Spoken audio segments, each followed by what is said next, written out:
Ay, hola balconistas de la oscuridad, hijos de la noche. Les voy a pedir que me disculpen. Tanto encierro ha limitado un poco mi capacidad pulmonar. Ya no soy el joven corazón de hace 300 años. Y ustedes saben, entre tanto leteo por aquí y por allá. Pero hoy tenía que estar acá. Es una noche muy especial, víspera de Halloween. Época de sustos espeluznantes e historias para no creer. Y como sé que probablemente están todos en sus casas, los quiero invitar a pasar una noche enigmática, distinta, para contarles unas historias acerca de plantas que son un poquito distintas al resto, que están ahí esperando que las descubras. Porque esto es Mad Plants, edición Noche de Brujas.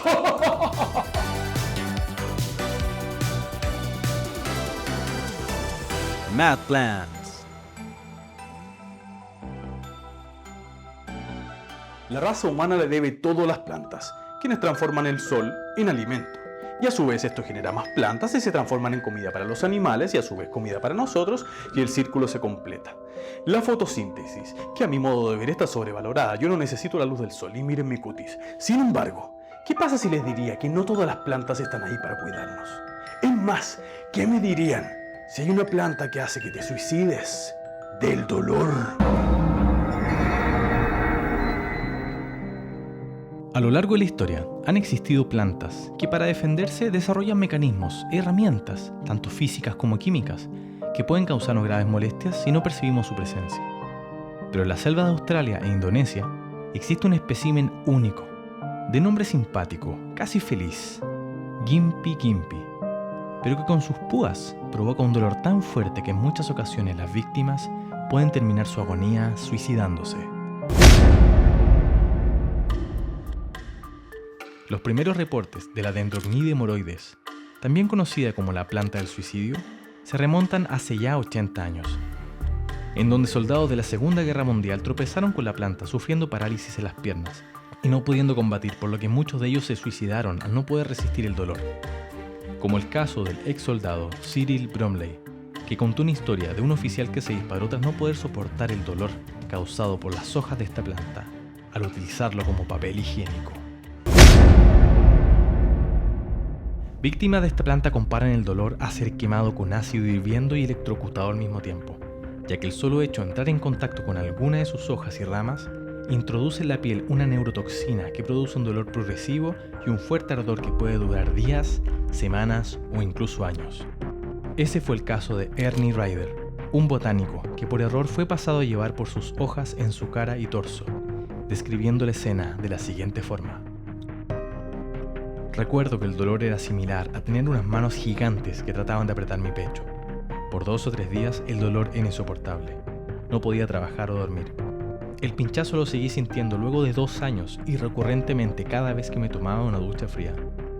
No hay rival para esto. Es 10 veces peor que cualquier otra cosa. Incluso respirar los pelillos flotantes puede producir estornudos, erupciones o sangrado de nariz.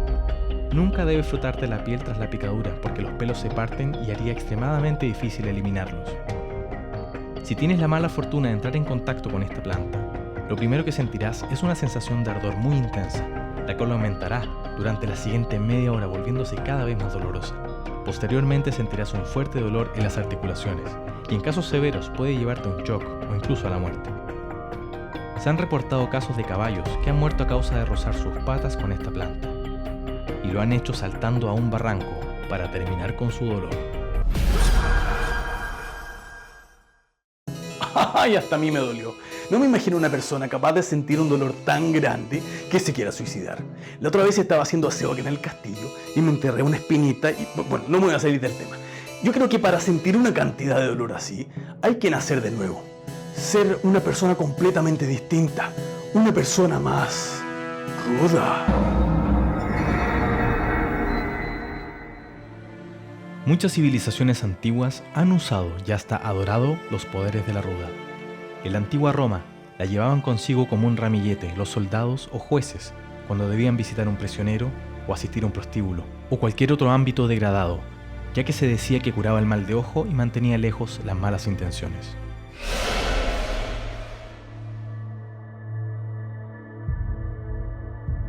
Al otro lado del mundo, en China, era usado para contrarrestar los malos pensamientos. Incluso los antiguos celtas decían que la ruda era una defensa contra los hechizos, además de usarla para sanar enfermos. En la Edad Media, por sus propiedades antiafrodisíacas, se cultivaban en los monasterios y conventos, mezclándolas en las comidas de los monjes para que no les venciera la lujuria, así como espantar a las personas con problemas mentales y de perversión sexual. Pero es su apellido botánico, Ruta graveolens, el que señala su rasgo más distintivo: un grave olor, un humor fétido que permite identificar fácilmente a la planta, que no obstante tiene notas más amables en su recorrido a lo largo de la nariz, ya que no debemos olvidar que esta conocida planta pertenece a la familia de las rutáceas, prima cercana del limón y del naranjo. Y si has tenido en tu casa esta ilustre visita, lo más probable es que hayas oído hablar de que esta hierba puede conseguirse como macho o hembra, pero en realidad se trata de dos especies distintas de ruda, ya que la planta es hermafrodita, es decir que posee ambos órganos reproductivos, y que al secarse, se dicen que es porque está absorbiendo la energía y mala vibra del lugar donde reside. Hay diversas creencias que hablan de llevar una hoja en la cartera o en la billetera para traer la buena suerte, dentro de un pequeño saco de tela roja cosido con hilo del mismo color, o que se puede utilizar para atraer al amor o para alejar amores no deseados, librándonos de personas persistentes. Conocida por su alta toxicidad que incluso podría matar a un caballo, y al parecer también espantar a los gatos, sumado a sus potentes efectos abortivos, ya que produce contracciones uterinas, la ruda tiene además propiedades fotosensibles y puede causar quemaduras por exposición al sol, provocando dermatitis en los más sensibles. Quizás por esto algunas regiones prohibieron su cultivo. En el siglo XIX, en el Jardín de Plantas de París, la ruda estaba rodeada de rejas para evitar que fueran arrancadas de raíz. Se dice que esta planta crece mejor cuando es robada, y que su presencia en el jardín lo embellece y lo protege al mismo tiempo de las malas intenciones, poniendo en lados opuestos del lugar sus dos variantes, que el común de las personas los asocia a macho y hembra. Algunos aconsejan que incluso cuando el deseo de desgracia por parte de terceros es máximo, se coloque tras la puerta un pentágono hecho con sus hojas para ahuyentar los malos espíritus, y se le suma a esto el ritual de bañarse en una infusión de manzanilla y ruda, repitiendo cada vez: ruego, con el poder del Padre Celestial, desaparezca el hechizo enviado en mi contra, y que con la ayuda de Dios Padre nunca más vuelvan a hacerme daño.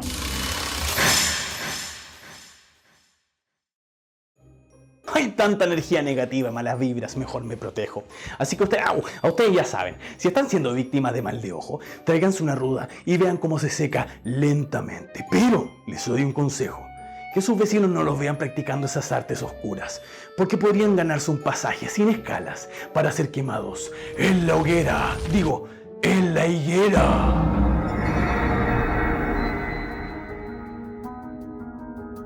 La higuera es el árbol que más ha influido en la humanidad.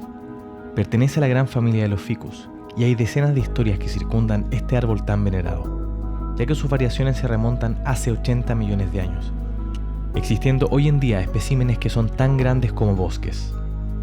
Esta curiosa especie, el Ficus macrophylla, es una higuera estranguladora que se apodera de su huésped. Luego que germina en la copa de su víctima y sus raíces llegan a la tierra, comienza a dotarse de una fuerza extraordinaria, rodeando con sus fuertes ramas a su huésped y estrangulándolo hasta llegar a ser un árbol independiente.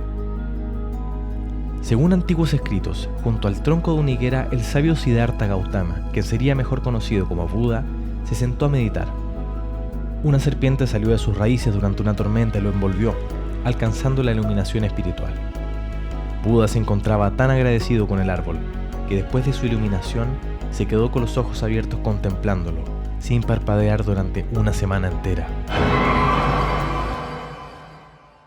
A lo largo del tiempo, budistas, hinduistas e incluso pintores como Miguel Ángel, quien retrató el higo como fruto del pecado original en vez de la manzana, han venerado esta especie por más de 2 milenios, quizás por su capacidad de albergar alimento 2 veces al año, ya que este enigmático espécimen puede llegar a dar 2 frutos al año, la breva en su cosecha temprana y otra más tardía que es el higo. Cuentan leyendas populares que la higuera florece por única vez en la víspera de San Juan, en la noche del 23 de junio, precisamente a las 12 de la noche, pero que no es un evento que cualquiera podría presenciar. Según la creencia, en esta noche especial, el que arranca esta flor se enriquece y es feliz para el resto de sus días, Para esto es necesario subirse al árbol y observar las ramas más altas, lugar donde ocurre la floración, y se debe tomar una sola flor y situarla en el pecho, para luego bajar del árbol. Pero si por si acaso oyes gruñidos, ruidos, maullidos y hasta gritos espantosos desde dentro de sus ramas, no debes hacer caso. Para quien no tiene miedo en su interior, logrará ver la higuera llena de flores. Al día siguiente la flor desaparecerá, pero el valiente tendrá fortuna y felicidad. Si el aventurado de esta odisea nocturna fuese un aficionado a la música y tuviese en sus manos una guitarra, justo a las 12 de la noche aprenderá a tocar ese instrumento por arte de magia, ya que es el mismo diablo el que pone sus manos en las cuerdas, transformándote a ti en su instrumento personal por el resto de tus días. Las leyendas de las higueras son las favoritas por los hombres de campo. Puede ser porque la higuera es uno de los árboles más usados en casas de campo para dar sombra, y en muchos pueblos el temor a las higueras es tal que se procede a curarlas. Tomando un cuchillo filoso, se graba una cruz en el tronco. A partir de allí, el árbol pasa a ser como cualquier otro. Incluso a su sombra pueden crecer otras plantas, echando por tierra ese dicho que dice: nada crece a la sombra de una higuera.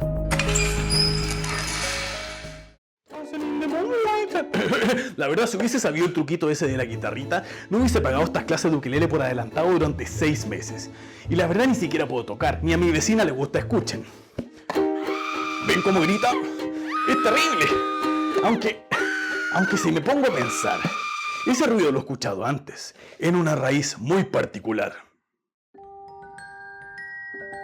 Muchos de ustedes, muggles, han visto esta escena, en donde la profesora Pomona Sprout saca con sumo cuidado un espécimen de mandrágora, la cual explota en gritos al separarse de su madre tierra.